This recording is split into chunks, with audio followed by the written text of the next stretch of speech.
வணக்கம் ஃப்ரெண்ட்ஸ், நான் கோபிநாத். இது வாகனவியல் தமிழ் மெக்கானிக்கல் யூடியூப் சேனல். நம்ம சேனலில் வீடியோ போட்டு ரொம்ப நாள் ஆச்சு. கொஞ்சம் சூழ்நிலை சரியாயிருந்தாலும் நம்மளால் போட முடியல, வீடியோ தொடர்ந்து போட முடியல. அது மட்டும் இல்லாமல் ஒரு நல்ல வீடியோ நமக்கு செட் ஆகலை.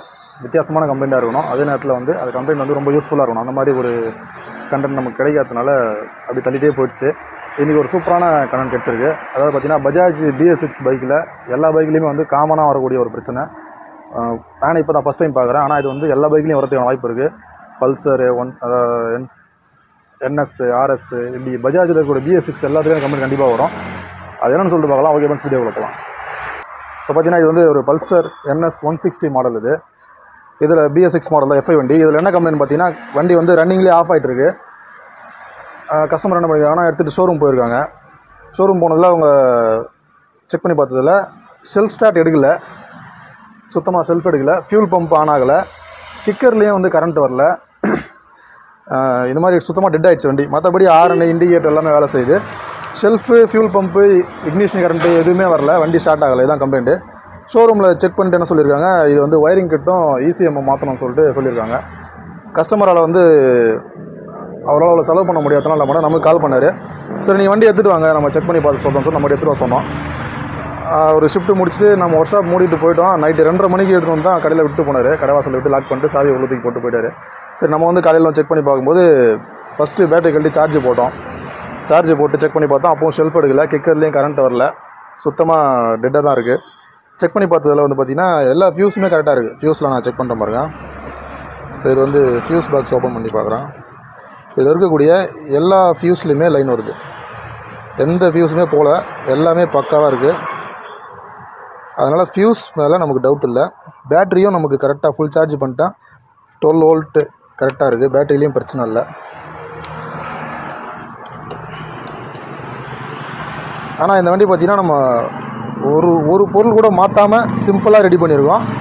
₹1 செலவு இல்லாமல் ரெடி பண்ணியிருக்கோம். பேட்டரியும் பார்த்திங்கன்னா 12.52 கரெக்டாக இருக்குது. பேட்டரி ஃபுல் சார்ஜில் இருக்குது.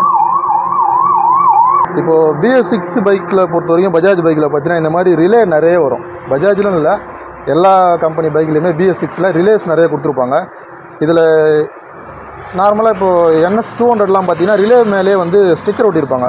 Pump relay, high start relay, headlight relay, radiator fan relay sticker ஒட்டியிருப்பாங்க. இந்த வண்டியில் எந்த விதமான ஸ்டிக்கரும் ஒட்டல. நமக்கு ஓரளவுக்கு எக்ஸ்பீரியன்ஸ் இருக்கிறதுனால இது பார்த்திங்கன்னா ஹை ஸ்டார்ட் ரிலே, செல்ஃப் சுவிட்சோட லைனிங் தான் வரும். இந்த ரெட்டில் எல்லோ கோடு, இது ஹை ஸ்டார்ட் செல்ஃப் ஸ்டார்ட்டோட ரிலே. இதில் பார்த்திங்கன்னா அந்த ப்ளூ ஒயர் வருதுனால இது ஹெட்லைட் ரிலே நமக்கு தெரியும். நமக்கு ஓரளவுக்கு வேலை பார்க்கும்போது நமக்கு அந்த கலர் கோடை வச்சு நம்ம எந்த ரிலே கண்டுபிடிச்சிருவோம். அந்த வகையில் பார்த்திங்கன்னா இது மெயின் ரிலே. இந்த ரிலே ஆன் ஆனால் தான் மற்ற எல்லா ரிலேவுமே ஆன் ஆகும். ஃபியூல் பம்ப் ரிலே வரட்டும், செல்ஃப் ஸ்டார்ட் ரிலே எல்லாமே ஆன் ஆகும். இந்த ரிலே ஆன் ஆகலை.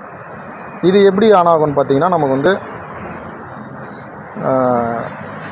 ஒரு DC இன்னொரு லைனில் வெளில போனோம். இதில் ஒரு DC இது வழியாக வெளில போனால் தான் ஆன் ஆகும். ஆனால் இதில் DCயே வரல. இதில் DC வராமல் எந்த ரிலேவுமே ஆன் ஆகாது, வண்டி ஸ்டார்ட் ஆகாது. இதுதான் மெயின் ரிலே.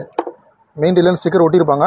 சப்போஸ் ஸ்டிக்கர் இல்லைனா கூட இந்த மாதிரி இந்த ப்ரௌனில் ஒயிட் கோடு, ரெட்டில் ஒயிட் கோடு, பெரிய தடியான ஒயர் இருக்கும். இதுதான் மெயின் ரிலே. இந்த ரிலே ஆன் ஆனால் தான் எல்லாமே ஆன் ஆகும். இதில் இன்புட் லைன் எதுன்னு பார்த்தீங்கன்னா, இந்த ரெட்டில் ஒயிட் தான் இன்புட் லைன். இது டைரக்ட் பேட்டரி லைன். இது இக்னிஷன் கண்ட்ரோல்லாம் கிடையாது, சாவி கண்ட்ரோல்லாம் கிடையாது. டைரெக்டாக இதில் எப்போவுமே வோல்டேஜ் வந்துகிட்டே இருக்கும். டைரெக்டாக பேட்டரி லைன் தான் இது. இந்த ஒயர் தான் நமக்கு ஃபியூஸ் போய்ட்டு அந்த மாதிரி ஆகும். இந்த ஃபியூஸ் பார்த்தீங்கன்னா இங்கே வரும். இந்த 15 ஆம்ஸ் ஃபியூஸ் ஒன்று வரும். மெயின் ரிலேன்னு போட்டுருப்பாங்க பாருங்கள். ஒரு நிமிஷம் பாருங்கள். மெயின் ரிலே இந்த 15 ஆம்ஸ் ஃபியூஸ் இது போயிடுச்சுன்னா தான் நமக்கு இந்த கம்ப்ளைண்ட் வரும். ஆனால் ஃபியூஸ் போல நல்லா தான் இருக்குது. எல்லா ஃபியூஸுமே லைட் எரியுது. அப்போ என்ன தான் கம்ப்ளைண்ட் சொல்லிட்டு நம்ம தற்செயலாக என்ன பண்ணோம், எல்லா ஒயரிங்கும் ஃபுல்லாக பிரித்து பார்த்து இந்த ஒயரை இழுத்து பார்த்ததில் இந்த ஒயர் பார்த்திங்கன்னா ரஸ்ட் ஆகி கரெக்டாக இந்த இடத்துல கட் ஆகிருந்துச்சு. இந்த பக்கமும் கட் ஆகிருந்துச்சு. நம்ம அதை கட் பண்ண இடத்துல இன்சுலேட் எடுத்துகிட்டு செக் பண்ணியிருக்கோம். இந்த ஒயர் டைரெக்டாக கட் ஆனதால் என்னாச்சுன்னா, நமக்கு மெயின் லைன் வரல. இப்போ இதில் தான் பார்த்திங்கன்னா நமக்கு DC லைன் எப்போவுமே வரும். இந்த ஃபியூஸ்லேருந்து வர எண்டு இது. இப்போ நான் சாவி ஆஃப் பண்ணாலும் இதில் பேட்டரியில் தான் இருக்கும். இது 24 ஹவர்ஸ் டைரெக்டாக பேட்டரி கூட கனெக்டில் இருக்கும். இந்த ரிலே பார்த்திங்கன்னா டைரெக்டாக பேட்டரியோட கனெக்டில் இருக்கும். அதனால் இந்த லைன் கட் ஆனதுனால, மெயின் ரிலேவோட லைன் கட் ஆனதால எல்லாமே டோட்டலாக shut down. Fuel pump on ஆகலை, செல்ஃப் ஆன் ஆகலை, இக்னிஷன் வரல, எதுவுமே வரல. இப்போ இந்த ஒயரை நம்ம ஜாயின் பண்ணுறோம். ரஃபாக ஜாயின் பண்ணிட்டு அந்த ரிலேவை கனெக்ட் பண்ணுறோம்.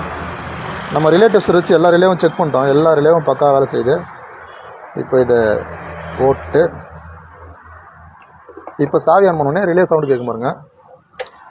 சாவி ஆன் பண்ண எல்லா ரிலேவும் ஆன் ஆகிடுச்சு. இப்போ நம்ம வண்டியை ஸ்டார்ட் பண்ணுறோம்.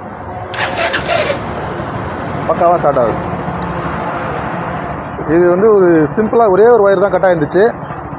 கொஞ்சம் அவங்க டைம் எடுத்து இதை தேடி இருந்தாங்கன்னா கண்டிப்பாக இதை ஃபால்ட் அட்டன் பண்ணி கொடுத்துருக்கலாம், அவங்க ஷோரூம்லேயே முடிச்சிருக்கலாம். அவங்க எதனால் அதை தேடாமல் விட்டாங்கன்னு தெரில. டேரெக்டாக எடுத்தோடனே ஒயரிங் கிட்ட மாற்றணும், ECM போர்டு மாற்றணும்னு சொல்லிட்டுருக்காங்க.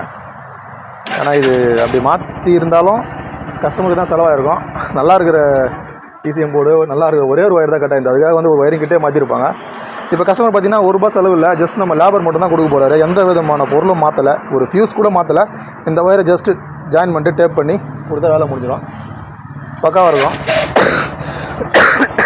இது வந்து ஒரு வித்தியாசமான கம்ப்ளைண்ட்டு. பஜாஜ் BS6 வண்டிங்களில் மெயின் ரிலே ஃபியூஸ் போயிட்டாலோ, 15 ஆம்ஸ் ஃபியூஸ் போயிட்டாலோ, இல்லை மெயின் ரிலே போர்டு சப்ளை ஏதாவது கட் ஆகிருந்தாலோ வண்டி டோட்டலாக ஷட் டவுன் ஆகிடும். உங்களுக்கு ஃபியூல் பம்ப் ஆன் ஆகாது, இக்னிஷன் ஆன் ஆகாது, செல்ஃப் எடுக்காது, கிக்கர்லேயும் கரண்ட் வராது, வண்டியை ஸ்டார்ட் பண்ணவே முடியாது. அந்த மாதிரி ஒரு கம்ப்ளைண்ட் நீங்கள் பார்த்தீங்கன்னா டேரெக்டாக மெயின் ரிலே செக் பண்ணுங்கள்.